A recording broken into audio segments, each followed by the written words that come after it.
শেষ জামানায় মদিনা, এই যে আমাদের মদিনা, এর গুরুত্বটা কমে যাবে।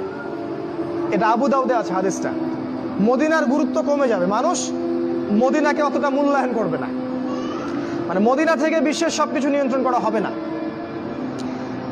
তখন জেরুজালেমের গুরুত্ব বেড়ে যাবে। ওই ইসরায়েল যেটা দখল করে রাখছে ফিলিস্তিনে, ওর গুরুত্ব পৃথিবীতে বেড়ে যাবে। দেখবেন আজকের বিশ্বের সবকিছু ওইখান থেকে নিয়ন্ত্রিত হয়। মিডিয়া বলেন, প্রযুক্তি বলেন, রাজনীতি, অর্থনীতি, সবকিছু ওইখান থেকে। সারা বিশ্বের মূল জায়গাটা এখন জেরুজালেম। নবীজি বলেছেন যখন এই অবস্থা হবে তখনই মালহামা শুরু হবে। সাহাবীরা বললেন মালহামা কি জিনিস? নবীজি বললেন এমন যুদ্ধ যে যুদ্ধে 100 জনের মধ্যে 99টা মানুষ মারা যাবে। 100 জনের মধ্যে 99টা সৈন্য মারা যাবে।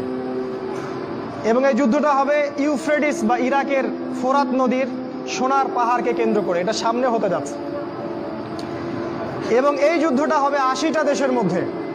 বিশ্বের 80টা দেশ একত্রিত হয়ে যুদ্ধ করবে সামনে।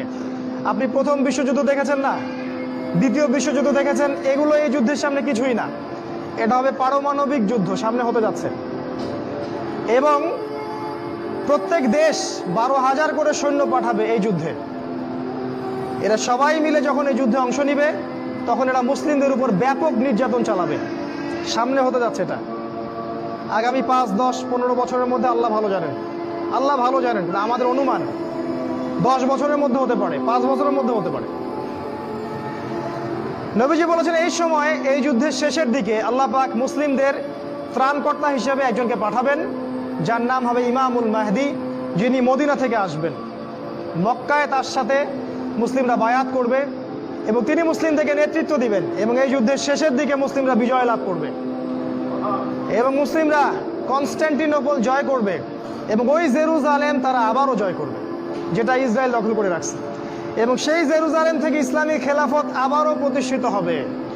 নবীজি বলেছেন একটা কাঁচা বাড়ি, একটা পাকা বাড়ি বাদ থাকবে না যেখানে ইসলামের কালিমা চলে যাবে না। পৃথিবীর জনসংখ্যা কমে আসবে। এখন 800 কোটি দেখছেন, সামনে হয়ে যাবে দেখবেন 200 কোটি, 100 কোটি। 1 ভাগ মানুষ মহামারীতে মারা যাবে, হাদিসে এসেছে। 1 ভাগ মানুষ দুর্ভিক্ষে মারা যাবে, আর 1 ভাগ মানুষ এই মালহামায় মারা যাবে। অল্প কিছু মানুষ বেঁচে থাকবে। মুহূর্তে একটা দেশ ধ্বংস হয়ে যাবে যখন পারমাণবিক যুদ্ধ শুরু হবে। আমরা তো এখনো স্বপ্ন দেখছি 2050, 60, 3000 বছরে, তাই না? দেখেন সামনে কি হয়, অপেক্ষা করতে থাকেন। এরপর খেলাফা কায়েম হবে এবং এই খেলাফতটাকে প্রতিবন্ধকতা সৃষ্টি করবে ইহুদিরা। ইহুদিদের নেতা হিসেবে বের হবে দাজ্জাল এবং এই দাজ্জাল ইহুদিদেরকে নিয়ে